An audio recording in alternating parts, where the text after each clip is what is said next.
Audio 1। पुस्तक नारी उत्थान युग की महती आवश्यकता। लेखक श्री राम शर्मा आचार्य।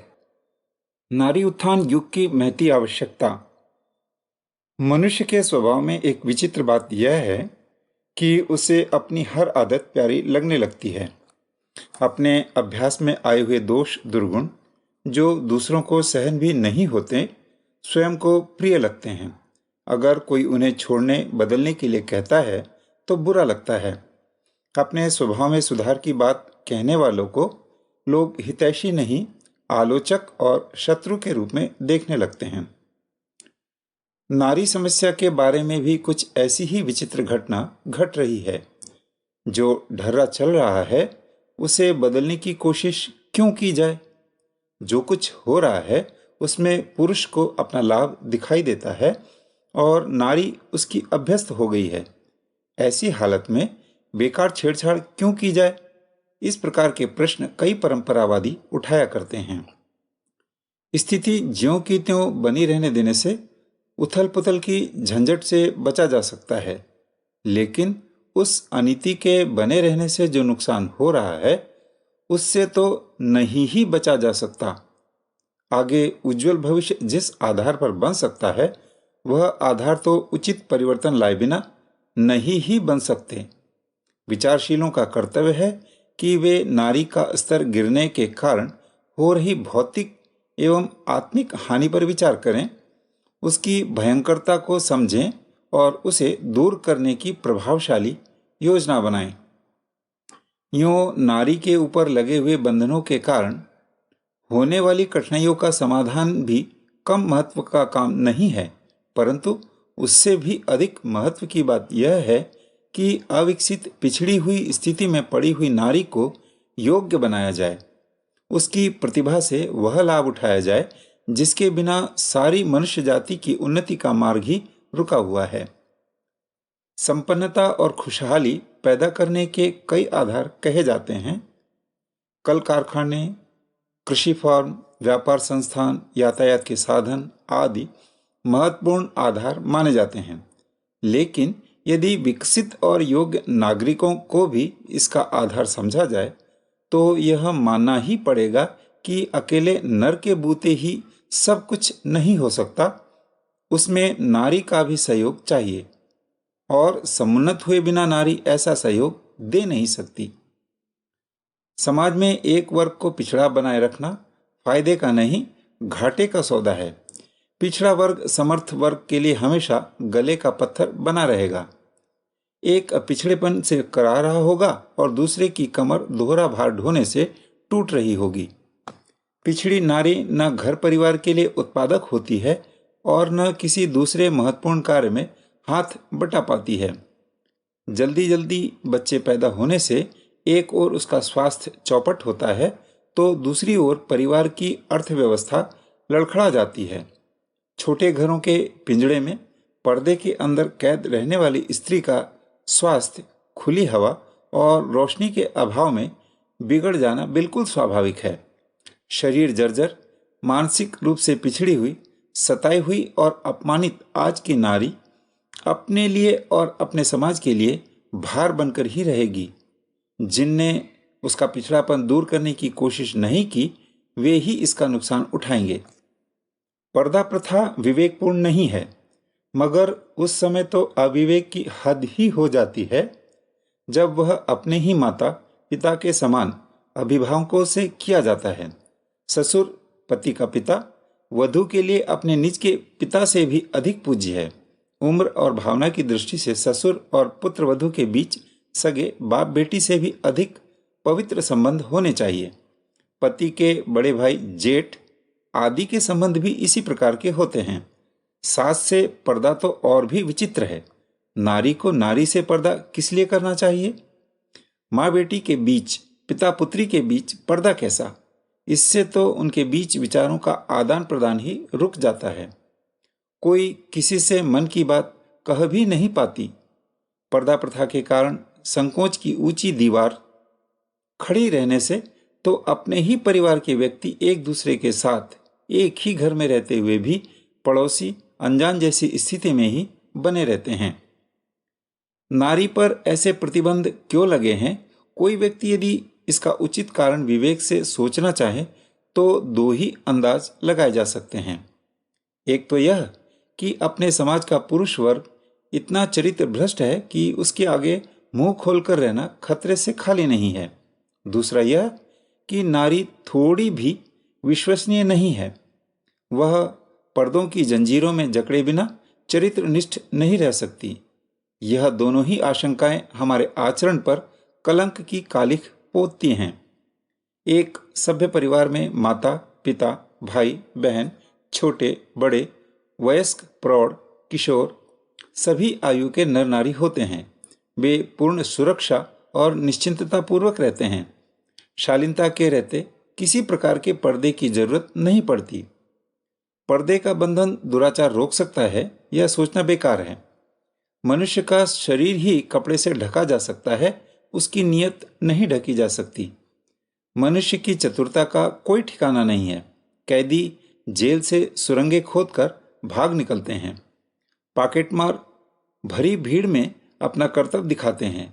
लोहे के पिंजड़े में हाथ पैर बांधकर और मुंह तथा आंखों पर पट्टी बांधकर किसी को बंद कर दिया जाए तो बात दूसरी है, नहीं तो अपराध करने वाले व्यक्ति अपने साथी हर स्थिति में ढूंढ लेते हैं या पैदा कर लेते हैं। मन काबू में न हो तो बाहरी रोकथाम एक बहुत छोटी सीमा तक काम कर पाती है। सच्चाई यह है कि जिन देशों और जातियों में पर्दे का रिवाज अधिक है, उनमें दुराचार भी उतना ही बढ़ा चढ़ा है। पर्दा अनाचार की रोकथाम के लिए किया जाता है। यदि यह बात मान भी ली जाए तो फिर उसकी व्यवस्था नारी से भी अधिक कड़ाई नर के साथ होनी चाहिए, क्योंकि घर से बाहर स्वच्छंद फिरने के कारण उसी के द्वारा गड़बड़ी होने का खतरा अधिक है। उच्छृंखलता में सदा पुरुष ही आगे रहता है। स्पष्ट है कि पर्दे के पक्ष में उचित तर्क या कारण नहीं है। इससे हानियां अनेक हैं। नारी के शारीरिक स्वास्थ्य, मस्तिष्क के विकास और व्यवहार में अनुभव बढ़ाने के लिए पर्दा जैसी निरर्थक बीमारी को जितना जल्दी हो सके दूर कर दिया जाना चाहिए। एक और बहुत ही दुखदायी मान्यता यह है कि पुरुष नारी के साथ चाहे जैसा व्यवहार कर सकता है। आज तो छोटी छोटी सी बातों पर हमारे घरों में स्त्रियों के साथ मारपीट की जाती है। मनुष्य द्वारा मनुष्य के प्रति ऐसा व्यवहार पशुता का सूचक है। सभ्य देशों की तो अदालतों से भी कोड़े मारने का दंड उठा दिया गया है। स्कूली बच्चों को मारना अध्यापकों के लिए अपराध है। पशुओं को सताना भी अब दंडनीय अपराध गिना गया है। पशु का वध ही अपराध नहीं, लेकिन जीते जी उसे सताना, उसके लिए क्रूरता का व्यवहार करना कानून के खिलाफ है। किसी जमाने में बड़े बूढ़े लोग बड़ी उम्र के लड़कों को भी मारपीट दिया करते थे। अब सामान्य रूप से लोगों की स्वाभिमान की भावना बढ़ी है और जवान लड़के अभिभावकों की मारपीट या गाली गलौज का खुला विरोध करने लगे हैं। स्वाभिमान के साथ रहना मनुष्य का स्वभाव है। उसे सुरक्षित ही रखा जाना चाहिए। नारी होना ऐसा अपराध नहीं है जिसके कारण उसके स्वाभिमान को ताक पर रख दिया जाए और उसके साथ मनमाना भौड़ा व्यवहार किया जाए। आज भारत में नारी की वर्तमान स्थिति देखकर किसी भावनाशील के दिल पर गहरी चोट लगती है। प्रश्न उठता है कि नारी को इस तरह सताने से नर को क्या लाभ मिला? उसे असहाय बनाकर किसने क्या पाया? घर परिवार के लोगों को इससे क्या सुविधा बढ़ी? पति को उससे क्या सहयोग मिला? बच्चे क्या सुरक्षा पा सके? देश की अर्थव्यवस्था और सामाजिक प्रगति में पिछड़ी नारी ने क्या योगदान दिया? स्वयं नारी जीवन का क्या आनंद पा सकी? इन प्रश्नों पर विचार करने से लगता है कि नारी को सताकर, नीचे गिराकर, बंधनों में बांधकर या उपेक्षित रखा जाना किसी प्रकार उचित नहीं है। समय पूछता है कि अनुचित को कब तक सहन किया जाएगा और कब तक उसे इसी तरह चलने दिया जाएगा। आइए हम और आप मिलकर लोक शक्ति का आह्वान करें। नारी के बारे में जो सोचा जा रहा है, उसके साथ जो व्यवहार किया जा रहा है, उसे बदलने के लिए लोगों के दिमाग बदल दें। यदि जनसाधारण का विवेक नारी के पतन और उत्कर्ष के लाभ को समझ सके तो कदम कदम पर उठ खड़ी होने वाली समस्याएं मिट जाएंगी और उज्जवल भविष्य के राजमार्ग पर चलने, नए युग को धरती पर ला दिखाने का लक्ष्य निश्चित रूप से पूरा किया जा सकेगा। भगवती दुर्गा और पतित पावनी गंगा नारी की शक्ति और पवित्रता का प्रतीक मानी जाती हैं। महालक्ष्मी का ही छोटा रूप गृहलक्ष्मी है। सुयोग्य नारी की स्थिति भी अपने सद्गुणों से परिवार में इतनी सुख शांति बनाए रख सकती हैं जो बड़े बड़े धन संपन्न लोगों को भी नसीब नहीं हो पाती। नारी हर कदम पर पुरुष के लिए आवश्यक और उपयोगी है। माता के स्नेह सहयोग के बिना मनुष्य का अस्तित्व ही इस जगत में संभव न होता। जगती से जननी बड़ी है। पत्नी के रूप में वह पति की अपूर्णता दूर करती है। बहन के रूप में सज्जनता और मर्यादा के प्रतिबंध लगाती है। बेटी बनकर भावभरी कोमलता से मनुष्य की सहृदयता और सद्भावना को बनाए रहती है। नर का और नर के लिए भी सद्भाव सहयोग हो सकता है, पर नारी तो न केवल जीवन बल्कि जीवन को समृद्ध, सरल और सफल बनाने वाले सारे आधार ही उड़ेल देती है। व्यक्ति और समाज के बीच की कड़ी परिवार संस्था है। परिवारों के छोटे छोटे समूह मिलजुल कर ही समाज कहलाते हैं। छोटे छोटे अंगों को मिलकर शरीर बना है।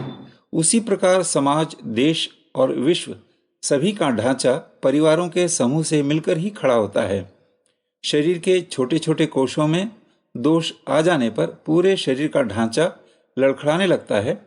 ठीक इसी प्रकार परिवारों की व्यवस्था और उनके आधार लड़खड़ाने लगे तो कोई भी देश या समाज अपनी शान बनाए नहीं रह सकता। परिवार संस्था वह धुरी है जो व्यक्ति और समाज दोनों को ही ऊंचा उठाती है। सभ्य परिवार के सुसंस्कृत वातावरण में पले हुए व्यक्ति के जीवन में कदम कदम पर हर कार्य में महानता की छाप मिलती है। वे स्वयं तो महान जीवन जीते ही हैं, अपनी संगति में आने वाले असंख्यों को ऊंचा उठाने में सहायक सिद्ध होते हैं। सैनिकों का जो स्तर होगा, सेना की शक्ति उसी हिसाब से होती है। परिवारों की स्थिति ही समाज को मिलती है। भ्रष्ट परंपराओं से घिरे हुए, उटपटांग रीति नीति अपनाकर दुख कष्ट में फंसे हुए परिवारों का समूह देश को हर दृष्टि से दुर्बल बनाता चला जाता है। यदि किसी समाज या राष्ट्र को मजबूत और उन्नतिशील बनाना हो तो परिवारों की इन इकाइयों को पहले संभालना होगा। जिस खानदान में से नर रत्न निकलते हैं वह समुन्नत परिवारों के अतिरिक्त और कुछ नहीं। कोयले की खदानें कोयला और सोने की खदानें सोना उगलती हैं। परिवार का स्तर गया गुजरा होगा तो उसमें पलने और बढ़ने वाले व्यक्ति भ्रष्ट और दुष्ट बन सकेंगे। सुसंस्कृत परिवार ही नर रत्नों को, महामानवों को गढ़ सकते हैं। स्कूलों में तरह तरह की जानकारियां और कुशलताएं पढ़ाई जाती हैं। विद्यालय हमें सुयोग्य बना सकते हैं, सज्जन नहीं। शालीनता, सज्जनता, सहृदयता जैसे मनुष्यता की शोभा बढ़ाने वाले सद्गुण सुसंस्कृत परिवारों के सुंदर वातावरण में ही सिखाए जा सकते हैं। कोई व्यक्ति केवल धनी, विद्वान आदि होने भर से वजनदार नहीं बनता। उसका महत्व तो इस बात से आंका जाता है कि वह कितना प्रामाणिक है, उसका चरित्र कितना उज्जवल है, प्रतिभा कितनी प्रखर है। इस चरित्र निष्ठा के बीज बालक में 5 वर्ष की आयु तक बोए जा चुके होते हैं। पीछे तो उनका सींचना भर शेष रह जाता है। यह बीज जैसे होते हैं, समय पर उसकी फसल निकृष्ट या उत्कृष्ट व्यक्तित्वों के रूप में सामने आती है। शिशु विज्ञान के जानने वाले सदा से यही कहते आए हैं कि बच्चों के व्यक्तित्व का विकास प्रधानतया घर की पाठशाला में ही होता है। इससे बढ़कर महत्वपूर्ण और कोई शिक्षण संस्था हो ही नहीं सकती। यदि हमें अपने देश और समाज को सुदृढ़, समुन्नत बनाना हो और हमें अपने देशवासियों को चरित्रवान और प्रतिभावान देखना हो तो व्यक्ति और समाज को सबसे अधिक प्रभावित करने वाली परिवार संस्था को सद्गुणों और श्रेष्ठ संस्कारों से सजाना संवारना होगा और उसके वातावरण में से स्वार्थ भरी खींचतान दूर कर उनके प्रति प्रेम पैदा करना होगा। अगर यह सच्चाई, यह तथ्य हमारी समझ में आ जाए तो फिर यह स्वीकार करना कठिन न होगा कि यह कार्य जैसा होना चाहिए वैसा तो केवल नारी ही कर सकती है। परिवार का वातावरण नारी रूपी पुष्प से ही महकता रहता है। कई फूल सुगंध युक्त होते हैं और कई घोर दुर्गंध फैलाते हैं। अपना बगीचा जिस तरह के फूल पौधों का होगा उसकी महक उसी प्रकार की मिलेगी। गए गुजरे स्तर की नारी न तो परिवार का स्तर ऊंचा उठा सकती है और न उससे जन्मने पलने एवं आश्रय पाने वाले व्यक्ति ही ऊंचे स्तर के हो सकते हैं। नारी की स्थिति के अनुरूप परिवार का वातावरण बनता है, उसी के अनुसार पलने वालों का स्तर ढलता है और इसी निर्माण का प्रभाव समूचे देश एवं समाज पर अपनी छाप डालता है। दूसरे शब्दों में नारी ही परोक्ष रूप से पूरे समाज पर छाई रहती है। उसे जिस भी स्थिति में रखा जाएगा पूरा समाज निश्चित रूप से उसी स्थिति में दिखाई देगा। मनुष्य केवल मांस रक्त और हड्डी से ही नहीं बन जाता, उसे मानवीय गुण और संवेदना भी चाहिए। नारी के अंदर कोमलता, स्नेह, सज्जनता, सहृदयता जैसी दैवी प्रवृत्तियां हैं जिनसे मनुष्य में मनुष्यता पैदा हो सकती है। वह उन्हें बच्चों को भी देती हैं और उन्हीं भावनाओं के धागों में परिवार के सभी सदस्यों को भी बांधकर रख सकती है। इस नाते में नारी में वह क्षमता है कि वह व्यक्ति और परिवार के बीच की कड़ी बन सके, परिवार संस्था को संगठित बनाए रखने वाली सूत्र संचालिका का श्रेय पा सके। लेकिन आज की स्थिति देखकर मुंह से हाय निकल पड़ती है। नारी अपनी इन जिम्मेदारियों को निभा सकने की क्षमता बराबर खोती चली जा रही है। अपने महान कार्य को पूरा करने योग्य कुशलता, दूरदृष्टि, धैर्य, संतुलन और कार्य में जुटे रहने की क्षमता नारी में समाप्त होती जा रही है। यूँ बच्चे भी वही पैदा करती है, गृहिणी भी वही कहलाती है, लेकिन वह हीरे पैदा करने वाली खदान अब नहीं रह गई है। अब वे परिवार कहाँ रह गए हैं जो नर रत्न, महामानव, देव पुरुष उत्पन्न करके दिखा सकें। आज नारी बुरी तरह टूट गई है और उसके फलस्वरूप परिवार संस्था भी टूट रही है। फिर यह कैसे संभव हो सकता है कि उसके आश्रय में रहने वाले स्वर्गीय सुख शांति का रस चख सकें। जब सांचा ही बिगड़ गया है तो उसमें ढलकर निकलने वाले देवमानवों का दर्शन कैसे हो। हमारे हर परिवार को सज्जनता, सद्भावना और सत्प्रवृत्तियों का अभ्यास कराने वाली एक प्रयोगशाला के रूप में तैयार होना चाहिए। घर का वातावरण ऐसा बनना चाहिए जिसमें रहकर हर व्यक्ति क्रमशः अधिक अच्छे संस्कारों वाला बनता चला जाए। संपन्नता के बिना काम चल सकता है, पर सज्जनता के बिना तो केवल दुर्गति ही हाथ रह जाती है। बहुत कीमती कपड़े और जेवर भले ही ना हो, कीमती भोजन भले ना मिले, लेकिन परिवार में ईमानदारी, उदारता जैसे आवश्यक सद्गुणों की संपत्ति अधिक से अधिक मात्रा में बढ़ाते रहने का अवसर तो मिलना ही चाहिए। इतना बन पड़े तो समझना चाहिए कि परिवार को सच्चे अर्थों में सुसंगठित बना लिया गया। विचारशील वर्ग में से जो जिस स्थिति में है उसी में यह देखें कि नारी उत्कर्ष के लिए क्या कर सकते हैं। जिनके पास जो साधन है वे उन्हीं को लेकर नवजागरण के यज्ञ में अपनी आहुतियां प्रस्तुत करें। गिरी गोवर्धन उठाने में ग्वाल बालों ने सहयोग दिया था। संस्कृति की सीता वापस लाने के लिए रीछ वानर अपने प्राण हथेली पर रखकर आगे आए थे। इन स्वल्प साधन वालों ने भी अपने भाव भरे अनुदान देकर युग का आमंत्रण स्वीकार किया था और अपने को धन्य बनाया था। आवश्यकता आज भी वैसे ही है। प्रत्येक भावनाशील नर नारी का सहयोग इस पूर्ण प्रयोजन के लिए मिलना ही चाहिए और इसमें एक क्षण का भी विलंब नहीं होना चाहिए। किसी भी समाज या राष्ट्र को सुदृढ़, समुन्नत बनाने के लिए देश के नागरिकों का चरित्रवान एवं प्रतिभावान होना आवश्यक है। नागरिकों को सुसंस्कृत, शालीन, कर्तव्यनिष्ठ बनाने का कार्य परिवार संस्था की धुरी सुविकसित, सुशिक्षित नारी ही कर सकती है। समाप्त।